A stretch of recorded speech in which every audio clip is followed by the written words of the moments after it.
Good morning, everybody. It is your Daily Crypto News. It's Monday, March 25th, 2024. My name is Matt, and have you been watching The Three-Body Problem on Netflix? I have. I read the books. The books are The Three-Body Problem Trilogy, Redemption of Time by Liu Cixin. He is a Chinese author, my favorite book series.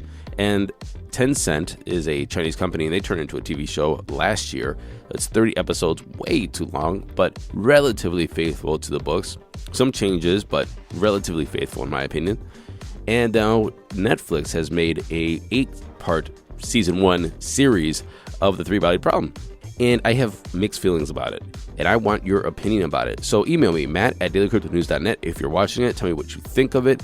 If you read the books, or if you watched the show, or if you both did both. I guess both did both is the way to say that. And if you're on Substack, you can just message me and say, yeah, we have a section in Substack for The Three-Body Problem. I don't know if I'm going to actually want to allocate time to talking about the show or the episodes, but I have thought about it, and I might do it. Anyway, let's get into today's news. The number one news of the day is the M1 chips, or the M2 chips, and even the M3 chips in your MacBooks, or your Mac Minis, or your Mac Studios, or your Mac Air. Anything that has an M1, M2, or M3 series chip, there is a vulnerability, and hackers have found a way to steal your crypto. This is real. And if you're using an Apple device made in the last half decade, there's nothing you can do about it to mitigate this attack. And like I said, security researchers have discovered the vulnerability in Apple's latest M1, M2, and M3 series chips. This is apparently a practical attack, they say, and it could be aimed at your web browser encryption, which could affect browser-based applications like MetaMask, iCloud backups, and email accounts. This is a cache side channel attack. An attacker infers a victim's program secret by observing the side effects of a victim's program secret dependent access to the computer's processor's cache. And I have no clue what that means. What I can tell you is that researchers said that they notified Apple in their findings December 5th of 2023, and that Apple added a fix for this in their M3 chips released in October.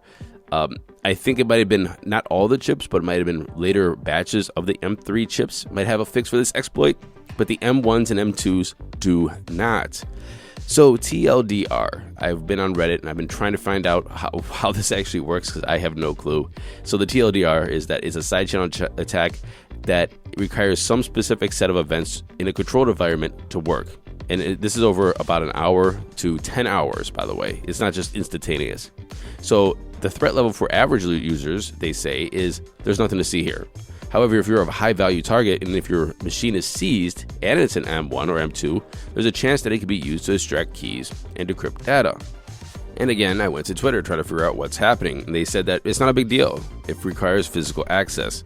But also, you have to have a malicious app as well, or an app that has the ability to exploit this exploit, if you will.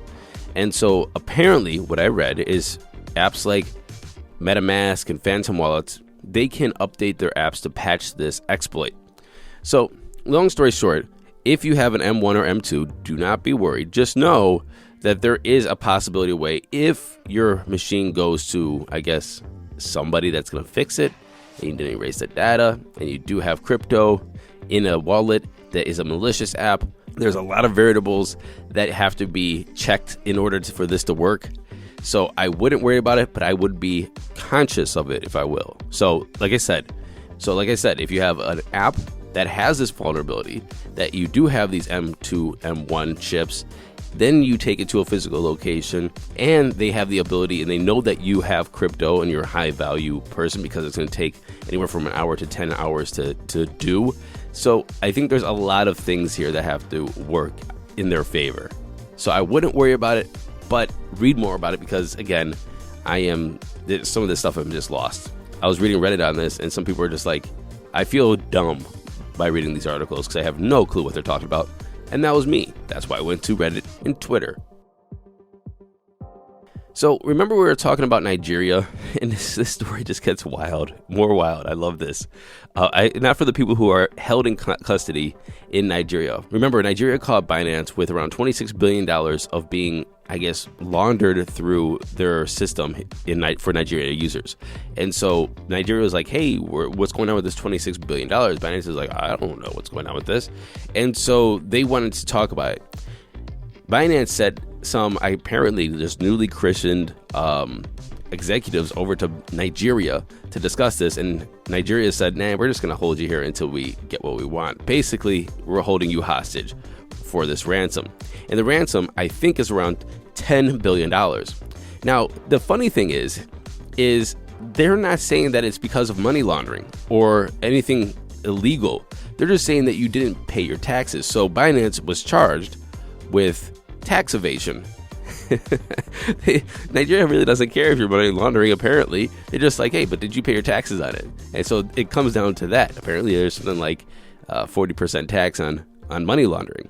Well, those executives were there and they were held hostage, like I said, but one of them escaped apparently, and they're just on the run. Apparently the person was taken out for prayer against their Muslim, and the guards took him to a nearby mosque for Ramadan prayers, and the dude took off and they can't find him. So one of the two executives are now on the run trying to escape Nigeria after being held by the government because of this money laundering situation where Binance money laundered around $26 billion but didn't pay taxes on it, and they want that tax money.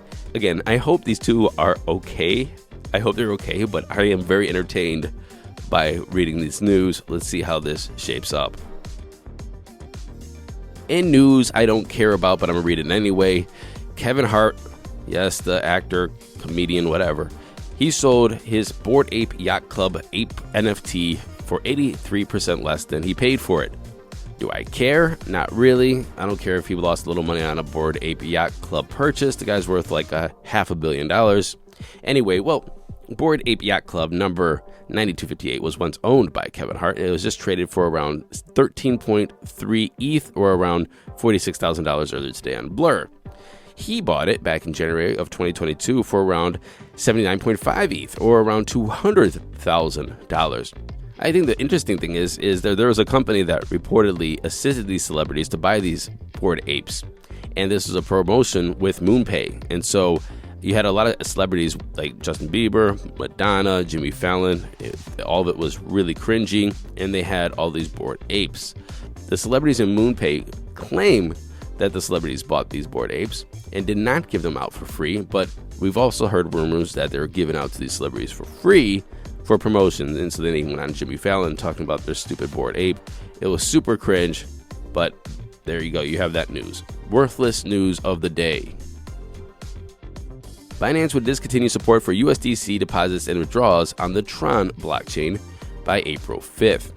This change is specifically for USDC on the Tron blockchain deposits and withdrawals. So if your USDC on any other chain, it will not be impacted. Circle says that they are continually assessing the stability of blockchains where USDC is supported, and this is part of a risk management framework. They say that discontinuing USDC on the Tron blockchain aligns with their efforts to ensure USDC remains trusted, transparent, and safe. And I couldn't agree more. Let's just take Tron and Justin Sun out of this whole industry and get them out of here. Which may tell you a little bit about USDT. Now, I'm not saying anything about USDT, but USDT and Tron still have a partnership. Grayscale Bitcoin Trust could run out of Bitcoin in around 96 days, according to analysis from the blockchain analytics firm Arkham Intelligence.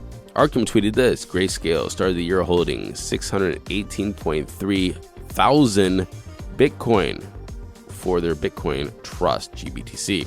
Now they're only holding around 356,000 Bitcoin. If they carry on like this, there's only 14 weeks until they run out for good, which is, I guess, good for us, because then there won't be that downward sell pressure, correct?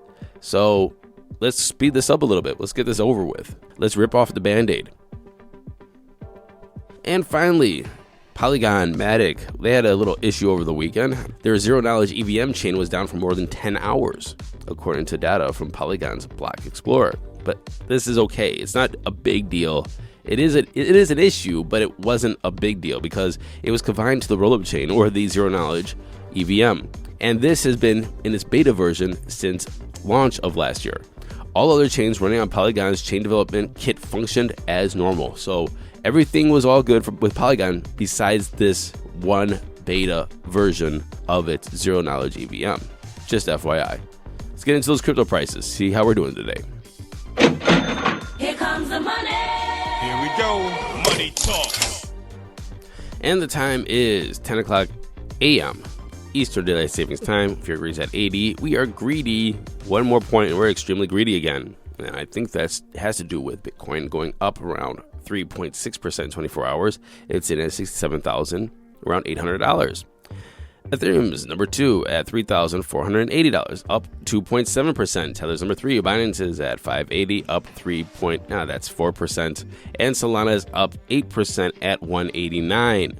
Hope you BTFD'd, but there's still a lot of upside to this coin. Rounding off the top 10, we have XRP USDC, Dogecoin, Cardano, and Avalanche is in the number 10 spot, is up 8.4% at $57.75. The total market cap is up 2.6% at 2.55. A Bitcoin dominance of 51.7 and an ETH dominance of 16.2. That was our show today. Remember to go over to Substack. It's free to subscribe. You'll get your daily crypto news, a little bit of other content on there for free. We're going to start putting a lot of stuff behind paywalls. We're rolling out the products, so there's not much yet, but we are talking about the products, rolling out the products slowly. So please go consider being a subscriber. And I want to give a shout out to Ivan. Ivan is our first paid subscriber, paid for the year, $50. It's either $5 a month or $50 for the year. Ivan, you have now allowed us to pay for something else. I'm going to figure out how to spend that $50. After taxes, let's see here. It's probably around $35. Let's figure out how we're going to spend that. I have a couple ideas. I'll let you know. And until tomorrow, happy hodling, everyone.